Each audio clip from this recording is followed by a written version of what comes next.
Here we go again. Paper Sean presents everything you need to ace English language arts in one big fat notebook. Notes borrowed from the smartest kid in class. Grammar errors are everywhere. I put those in on there on purpose, just so that you guys can go ahead and check them in one big fat notebook from the brains behind Brain Quest. Another grammar mistake I put there on purpose. Sean is actually written like that. Yeah, that sounds like an excuse, but that actually is a really big grammar mistake. Part 5. The active passive voice, and of course, verbs.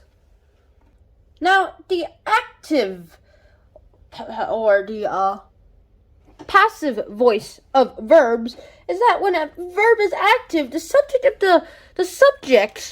of the sentence actually is doing something. Like in this sentence over here, Jessica hit the ball out of the park.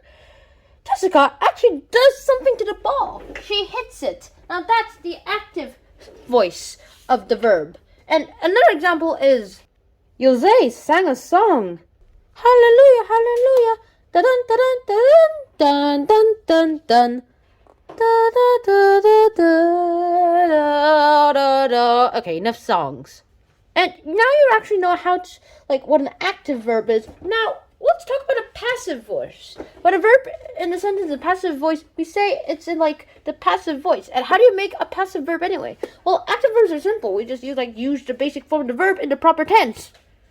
But when it comes to passive verbs, it takes another step. We just have to add the form of to be to the verb. Depending on the verb, you have to add a road wall, was, or will be. And some examples of a passive verb is the past, present, or future tense. Like the dog was walked, or the dog is walked, or the dog will be walked. And just add to be verb to make a verb passive. And now, active or passive, what should we use? I mean, sometimes we have to use the passive voice, and there may just be no other way to actually say or emphasize something being acted upon. But in general, text sounds better when we use the active voice and the active verbs. And would you rather read about someone who sits around and just lets things happen to them, or would you rather read about someone who actually does it?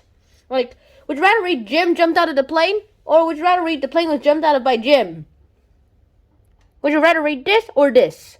I would rather read this. And that's the end of today's episode. I really hope you guys enjoyed that episode. And I really hope you guys enjoyed it. And I hope to see you guys soon in another episode of Hancho and Sean. And so, until next time, peace!